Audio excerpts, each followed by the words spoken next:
এই প্যানেলে ভিপি হিসেবে ইসলামী ছাত্র শিবিরের পক্ষ থেকে যিনি প্রতিযোগিতা করবেন মনোনয়নপত্র সংগ্রহ করেছেন আমাদের ইসলামী ছাত্র শিবিরের কেন্দ্রীয় প্রকাশনা সম্পাদক সাবেক ইসলামী ছাত্র শিবিরের ঢাকা বিশ্ববিদ্যালয় শাখার সভাপতি আবু সাদিক কাইম ভাই, এবং জিএস পদের জন্য তিনি মনোনয়নপত্র সংগ্রহ করেছেন ইসলামী ছাত্র শিবিরের ঢাকা বিশ্ববিদ্যালয় শাখার সভাপতি কেন্দ্রীয় কার্যকরী পরিষদের অন্যতম সদস্য আমাদের সকলের প্রিয় এস.এম. ফরহাদ ভাই, এবং জিএস পদের জন্য ইসলামী ছাত্র শিবিরের পক্ষ থেকে মনোনয়নপত্র সংগ্রহ করেছেন এজিএস পদের জন্য মনোনয়নপত্র সংগ্রহ করেছেন আমাদের প্রিয় ভাই ঢাকা বিশ্ববিদ্যালয়ের ইসলামী ছাত্র শিবিরের সম্মানিত সেক্রেটারি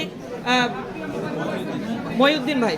তো আমাদের প্যানেলের বিস্তারিত আরও এখানে আমরা চেষ্টা করেছি একটি সম্মিলিত প্যানেল ছাত্রদের মধ্য থেকে দেওয়ার জন্য। আমরা আশা করি ডাকসুর এই প্যানেল যদি নির্বাচিত হয়, আমরা শতভাগ আশাবাদী ইনশাআল্লাহ আমরা নির্বাচনে জয়ী হওয়ার মধ্য দিয়ে ডাকসুতে যে কার্যকর ব্যবস্থাগুলো গ্রহণ করা দরকার এবং ছাত্রদের কল্যাণমুখী যে কার্যক্রমগুলো নেওয়া দরকার সেগুলো ইসলামী ছাত্র শিবির নিবে।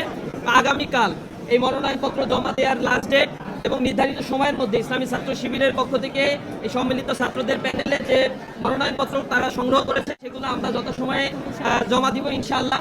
আমরা আশা করি ডাকসুর এই নির্বাচন যে টাইম ফ্রেম দেওয়া হয়েছে যথা সময়ের মধ্যে এই নির্বাচন প্রশাসন ব্যবস্থা করবে। পাশাপাশি আমরা এই ক্যাম্পাসের সামগ্রিক নিরাপত্তার বিষয়গুলোতে আবারও প্রশাসনের কাছে জোর দাবি জানাই, ডাকসু নির্বাচনকে কেন্দ্র করে যেন নিরাপদ একটি অবস্থান এই প্রশাসন তৈরি করতে পারে। সকলের কাছে এই আহ্বান জানাচ্ছি।